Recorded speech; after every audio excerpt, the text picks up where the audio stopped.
Alright, if you guys could please turn to Unit 3, Parallel and Perpendicular Lines. There should be an and there, my bad. I've written the first couple definitions down for you. Parallel lines, whenever you have two lines that do not intersect, they're either going to be parallel or they're going to be skew. If the lines are coplanar, meaning in the same plane, they're parallel. As you guys can see, these little red arrows indicate that these lines are parallel. Okay? A transversal is a line that intersects two or more coplanar lines at different points.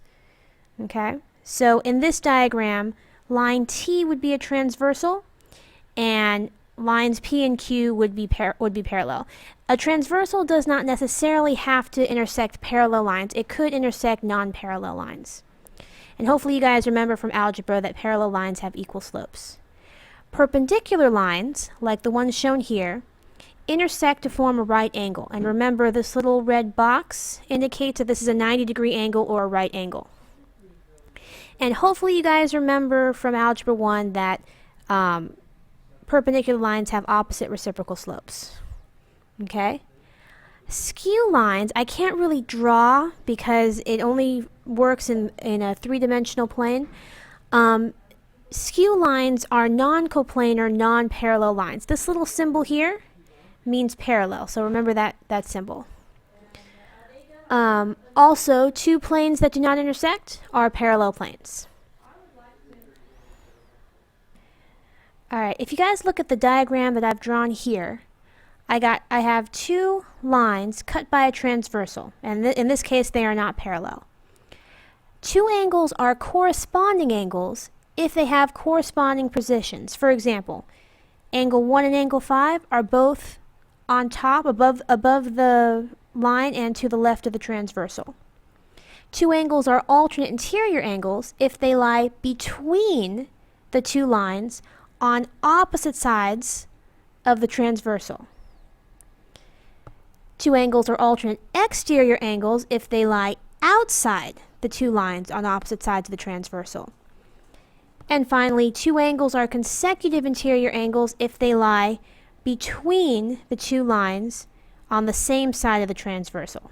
So like 4 and 5 here. Alright? Now, if in my diagram those two lines had been parallel, then the corresponding angles would be congruent. The alternate interior angles would be congruent. The alternate exterior angles would be congruent. And the consecutive interior angles would be supplementary. Okay? Also, if you have two lines cut by a transversal and you see that the corresponding angles are congruent, then the lines are parallel. Or if you see that the alternate interior angles are congruent, the lines are parallel. Or if the alternate exterior angles are congruent, or if the consecutive interior angles are supplementary, you know you can prove that the lines are parallel.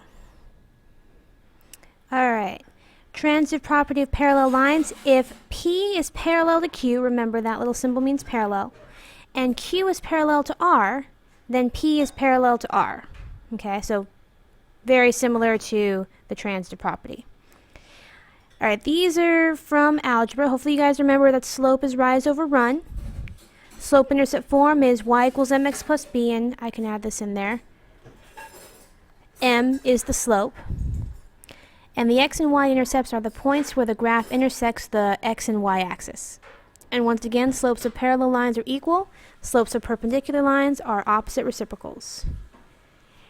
And that's all for Unit 3.